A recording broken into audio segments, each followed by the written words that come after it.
Now for answers, let's turn to someone who lives life on the border every single day to attempt to keep America safe. Mark Lamb is the sheriff out there in Arizona, and he is also running for the U.S. Senate. Mark, this is a desperate attempt, don't you think? First of all, most people don't know that Joe ever proposed anything on the border, but they know that if he did, it probably had to do with opening it up wider, right? You can't convince the American public of anything other than that, can you? Mm-hmm.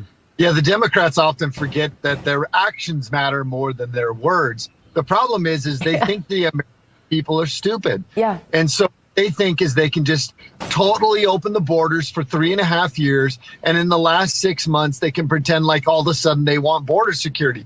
And there shouldn't be any surprise to any Republicans out there that they're going to use that, not what wasn't a border bill, it was a global assistance bill, but they're going to use that to say, hey, look, the Republicans didn't want this. No, what we want is you to run the standalone bill. And there was another bill already, H.R. 2, which was a pretty good bill dealing with the border that the Democrats want to no part of, that Chuck Schumer never made it to the Senate floor. So we got some real, the Democrats are not going to be able to hide from this. I think the majority of Americans realize this is Joe Biden, Mayorkas, and the Democrats that created what you're seeing right now.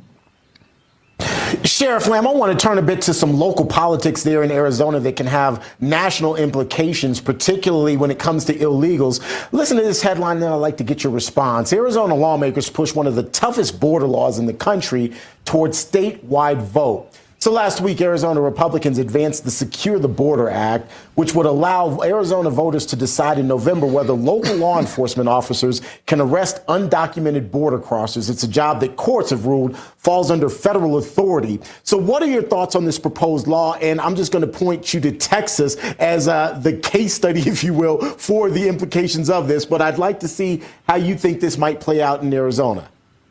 Yeah, Terrence, we led the way on this back in 2010, we passed SB 1070.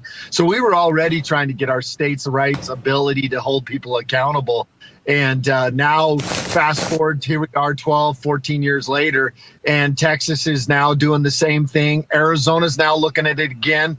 I just was down there at the state legislature testifying on behalf of the bill, for the bill. Of course, the Democrats talked about, like what Dr. Gina brought up initially, they were trying to throw the Republicans under the bus for not passing that border bill, the supposed border bill on the federal level. But what we kept referring to was the fact that on a state level, we still had a problem. The federal government failed to do their job.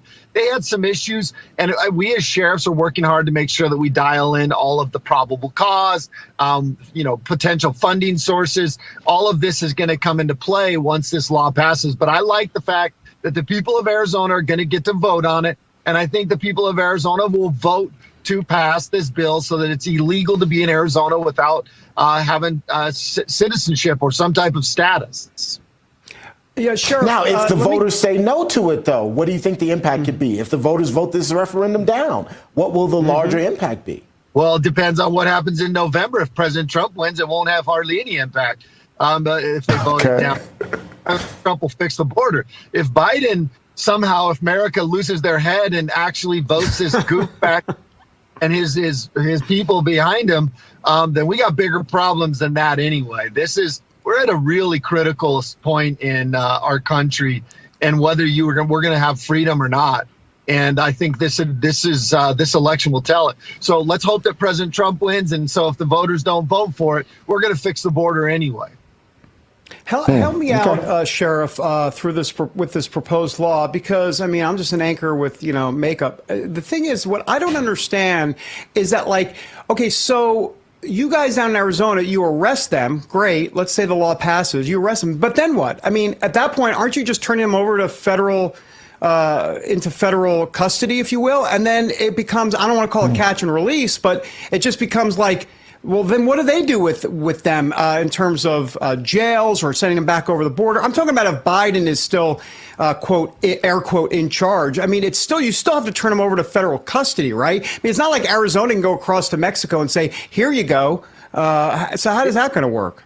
This was one of my questions, because even when I'm a 287G jail, which means that if someone arrested in my county, and they are here illegally. So arrested for a state charge, but in my county illegally. We notify ICE. Now, it used to be that ICE would come and pick up, let's say, 8 of 10 of them. Now ICE will pick up 0 of them unless they were probably a murderer, which they're not getting out anyway. So that's a great question, David, and that's one of the questions we ask. Now, what it will is they will hold them, I think, up to 30 days. So it kind of gets processed really quick, immediately. The judge has the ability to keep them in there without bonding them.